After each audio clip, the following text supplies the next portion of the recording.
You are looking at a live view of SpaceX's Falcon 9 rocket as we prepare to launch the SXM-10 mission from Space Launch Complex 40 at Cape Canaveral Space Force Station in Florida in just under 10 minutes from now. My name is Somi Srivastava, and I'm a heat shield engineer here at SpaceX. And I'm Corey Brendel, a senior software engineer, and we are joining you live from SpaceX in Hawthorne, California. Welcome to our live launch coverage delivering a geostationary communication satellite to orbit on behalf of our customer, SiriusXM. SXM-10 is the latest high-powered satellite joining SiriusXM's fleet and will help provide continuous, reliable delivery of SiriusXM's audio, entertainment, and information services to consumers in the United States, Canada, and the Caribbean. There are more than 165 million SiriusXM-equipped vehicles on the road today that rely on SiriusXM's proprietary satellite network. At just under T-minus 10 minutes tonight, everything is looking good for an on-time liftoff, and the range is ready to support. We have been watching weather conditions all night, but it seems to be working in our favor. If for any reason we are unable to launch today, a backup opportunity is available tomorrow at the same time. And with that, let's take a moment to learn a bit more about the Falcon 9 supporting today's mission. Falcon 9 is the world's first orbital-class reusable rocket. Reusability allows SpaceX to refly the most expensive parts of the rocket, which in turn drives down the cost of space access. The two-stage rocket stands 229 feet tall and generates more than 1.7 million pounds of thrust at sea level. The bottom two-thirds of the vehicle is the first stage, which is also referred to as the booster. After liftoff, Falcon 9's first stage accelerates through the thicker parts of the Earth's atmosphere and into space using its 9 Merlin M1D engines. After stage separation, today the booster will land on our drone ship, a shortfall of Gravitas, which is currently stationed in the Atlantic Ocean. This particular booster will be returning to Earth for its 8th time. Above the first stage is the second stage, powered by a single Merlin vacuum engine that ignites after it separates from the first stage. The Merlin vacuum engine, or MVac for short, is optimized for the vacuum of space and is what will carry today's payload to orbit. The second stage engine can be restarted multiple times to place multiple payloads into different orbits. Tonight we will light and shut down our MVac engine twice before deploying the SXM-10 satellite. And located above the second stage is the payload fairing, which is the large barrel structure at the top of the rocket. At 17 feet in diameter, the carbon composite fairing is made up of two halves that protect the satellites on their way to orbit. The two halves are then jettisoned approximately 3 minutes into flight. The fairing halves supporting today's mission are both flight-proven, with one half flying for its 21st time and the other for its 5th time.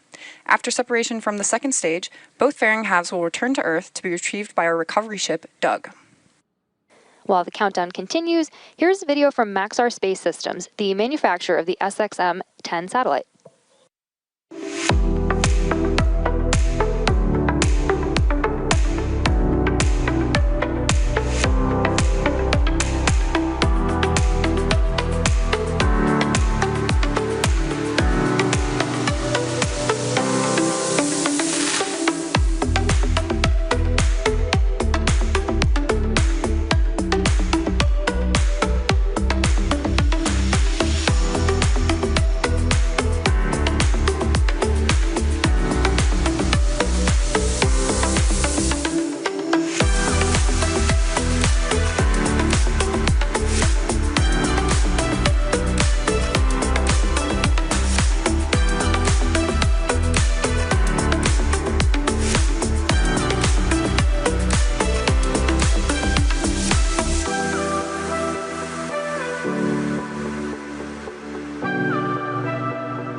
At just about T-minus 6 minutes and 35 seconds here, Falcon 9 is tracking no issues and our payload is healthy.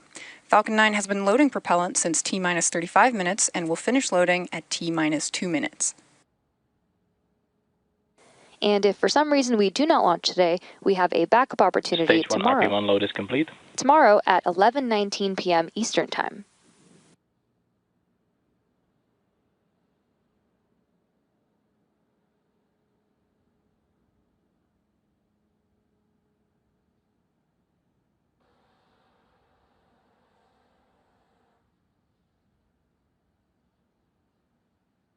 Next up, the transporter erector, or TE, will retract away from Falcon. That's the large truss structure you see there next to the rocket. First, we'll see the clamps open around the second stage, and then the TE will begin to pull away from the rocket.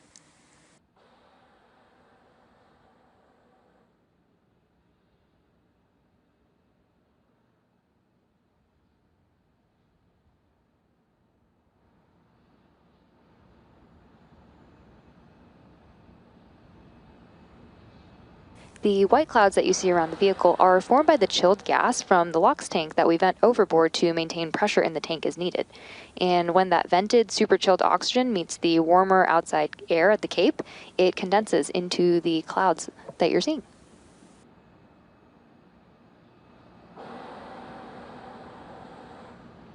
So those clamp arms will begin to open in about 40 seconds from now, and then Falcon 9 tanks are pressurizing for strongback retract.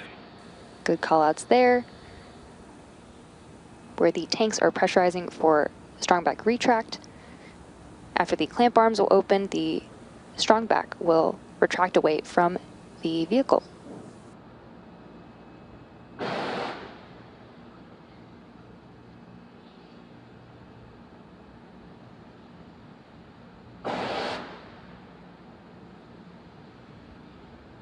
Strongback retract has started.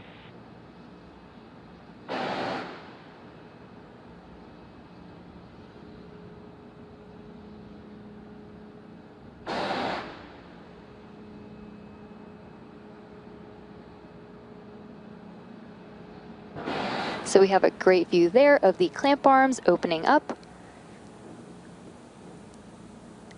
Shortly after this, we will see the strongback begin to pull away from the vehicle. The first stage is connected to a launch mount at the base of the TE, but the structure is hinged and will tract away from the vehicle in preparation for launch. We use the TE both to roll the rocket out to the pad and raise it to its vertical launch position. The TE is also what we use to route the vehicle's fluids, power, and telemetry umbilicals from the ground systems to the rocket and payload until liftoff. You can see on your screen the strongback slowly beginning to pull away.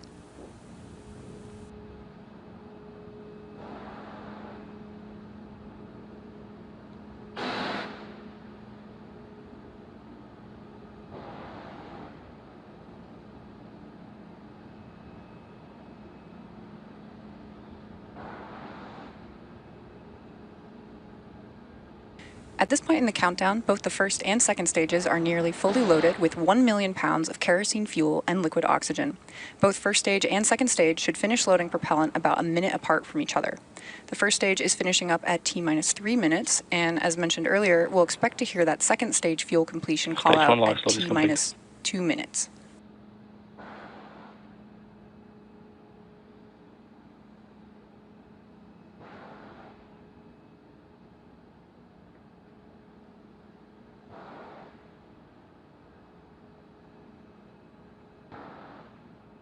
At T-minus 60 seconds, Falcon 9 will be in startup. This means that the rocket's autonomous internal flight computers have taken over the launch countdown.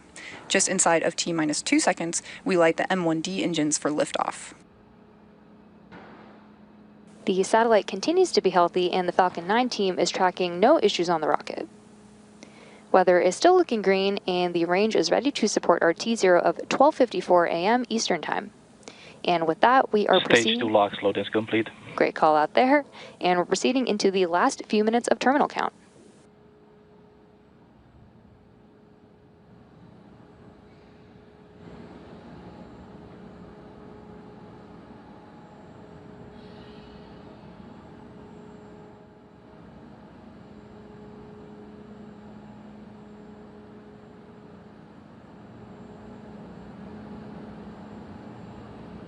Gas launch closeout.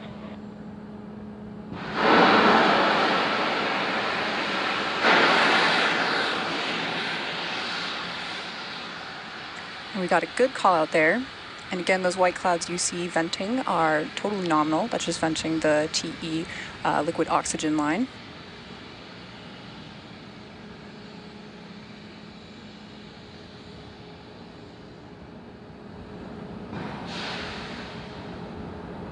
Falcon 9 is in startup. And we just heard that call out. F9 is in startup.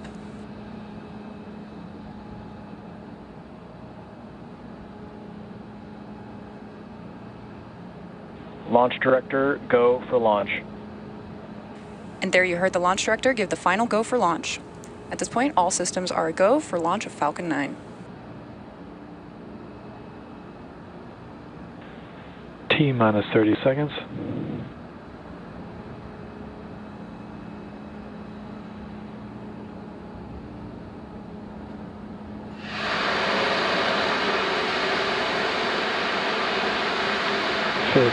Seconds.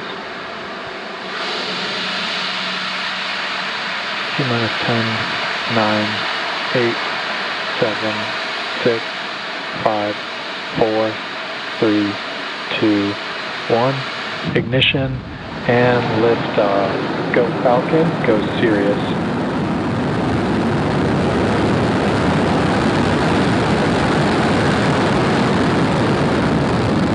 Vehicles pitching downrange. Stage 1 propulsion is nominal.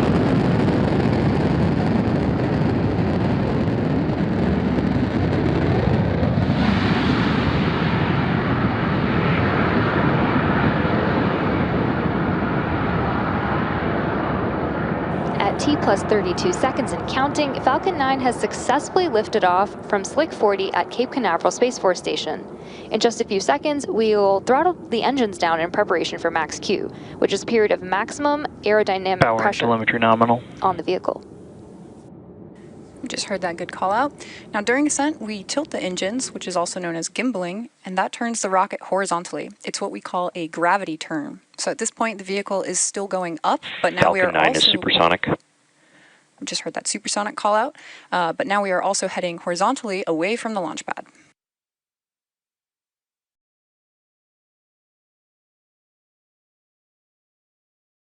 Max Q.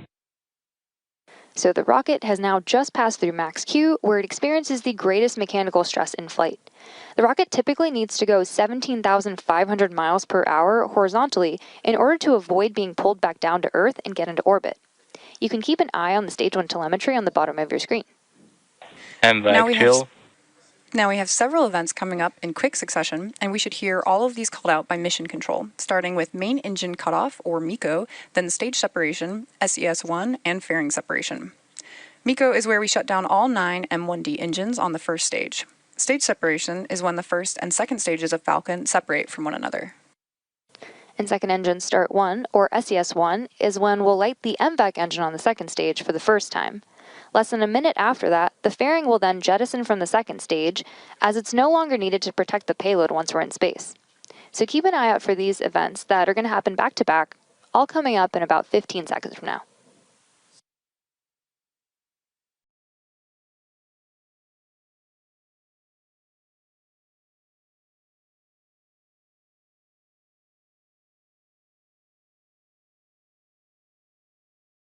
Main engine cut off. Stage separation confirmed.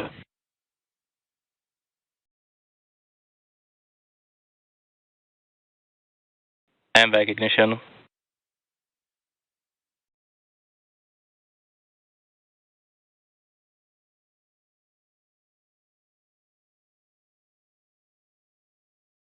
And there you heard and saw those events that happened back to back, which again were MECO, stage separation, and SES-1. Next up will be fairing separation, coming up in about 20 seconds here.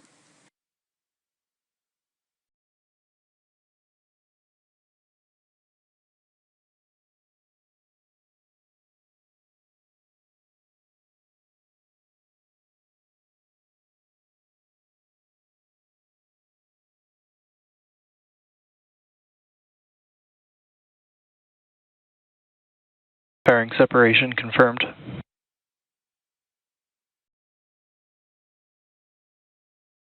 And there we heard fairing separation confirmed and saw that fairing separating.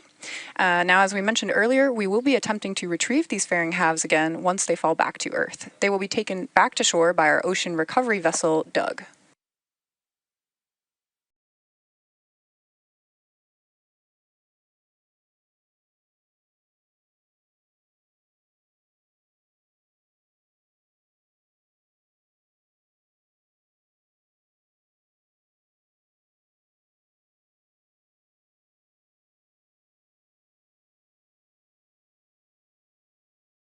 It's now T plus 4 minutes and 17 seconds into today's mission. At about T plus 6 minutes, you should see on your screen the first Both stage vehicles are on nominal trajectories. The first stage is entry burn. Great call out there.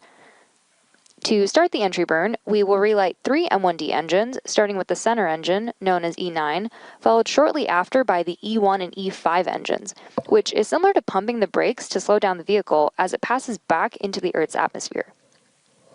We need to slow down to reduce re-entry forces, which then helps us recover and reuse the first stage.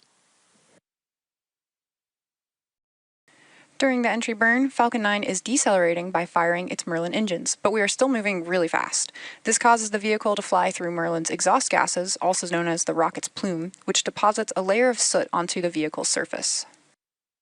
That soot comes from the carbon-based fuel that Falcon 9 uses, and with each flight, the soot builds up a little bit more on the outside of the vehicle.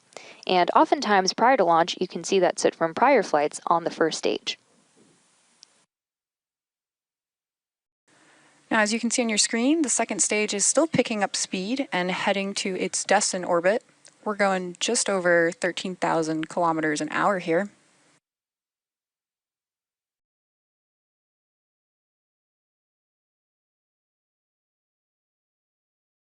We've got just about another 20 seconds here until that entry burn starts, which typically lasts for about 20 seconds.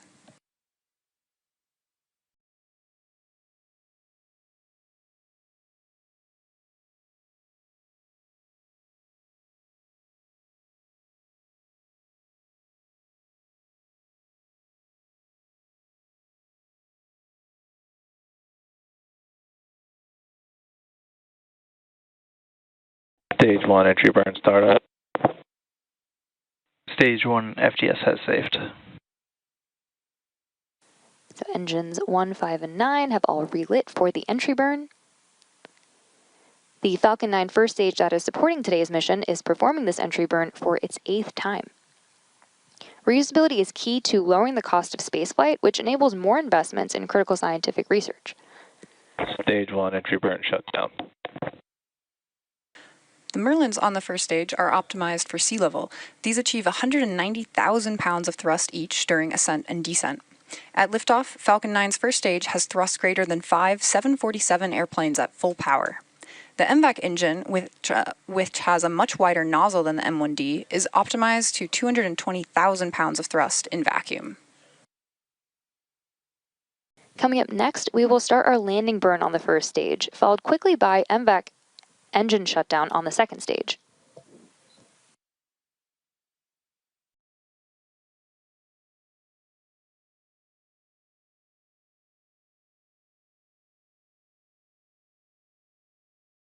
During the landing burn, only the center engine, engine 9, Stage 2 is in terminal guidance. will be used to land the Stage 1 vehicle transonic. on the drone ship. So that should be starting up in about 20 seconds from now.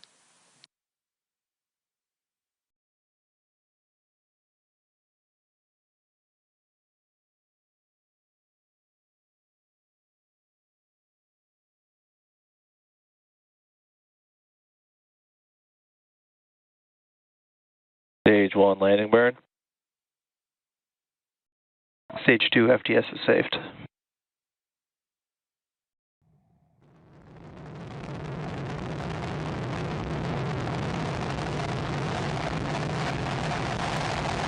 Landing lead deploy.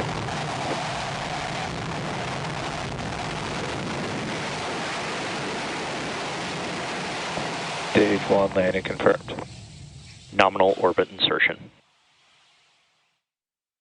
So we just had confirmation of nominal orbital insertion for the second stage. And with that successful landing of the booster, this was the 8th launch and landing for this first stage, which previously launched Crew 9, RRT-1, Firefly Blue Ghost Mission 1, From 2, and 3 Starlink missions. So with that, stage 2 is embarking on its coast phase, after which the MVAC engine will relight for a second time at about T plus 26 minutes. And that will be followed by payload deploy. We're going to take a quick break here and leave you with some nice space tunes. We'll see you back here in about 15 minutes.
Welcome back to live coverage of the SXM-10 mission.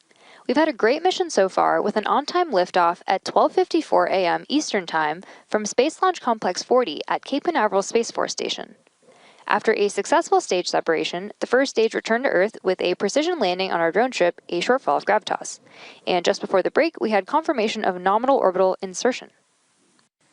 Coming up next, the Merlin vacuum engine on the second stage will reignite for the second time. You might hear it referred to as SES-2. We're listening in now for that call out.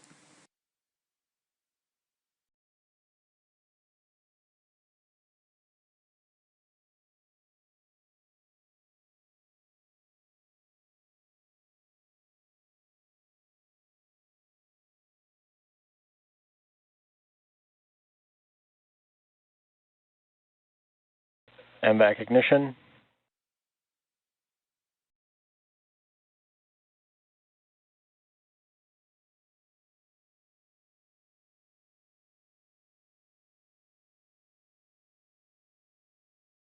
And we heard that call out for MVAC ignition.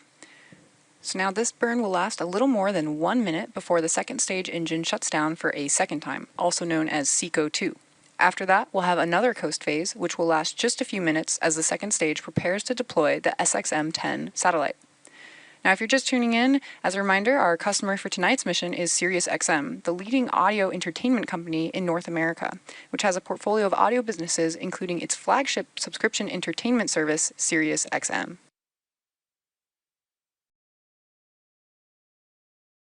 MVAC shutdown. And with that second shutdown of the MVAC engine, the second stage is going to coast for about 6 minutes. We're going to take a short break for that coast, and we'll be back for deployment of the SXM-10 satellite. See you in a couple. Nominal orbit insertion.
Welcome back to our continuing coverage of the SXM-10 mission. Before the break, the Merlin vacuum engine on the second stage reignited and burned for a little more than a minute before successfully shutting down for the second time. And now we're less than a minute away from expected payload deploy, which we should be able to see as it happens. As a reminder, our customer for tonight's mission is SiriusXM. SXM-10 is the latest high-powered satellite joining SiriusXM's fleet, following up the SXM-9 satellite, which was launched by SpaceX 6 months ago.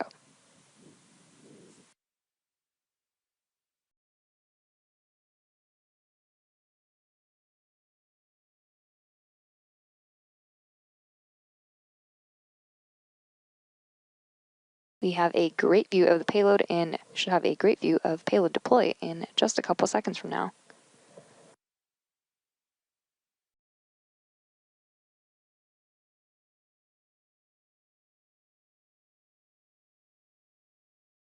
SiriusXM-10 payload deploy confirmed. And we just heard the call, and there you can see successful deployment of the SXM-10 geostationary communications satellite. Incredible view there. And that will wrap up tonight's live coverage of the SXM-10 mission.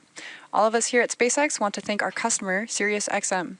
We also want to thank the Eastern Range and Federal Aviation Administration for supporting today's mission. If you're interested in more launch coverage, be sure to check out spacex.com/launches for the most up-to-date information.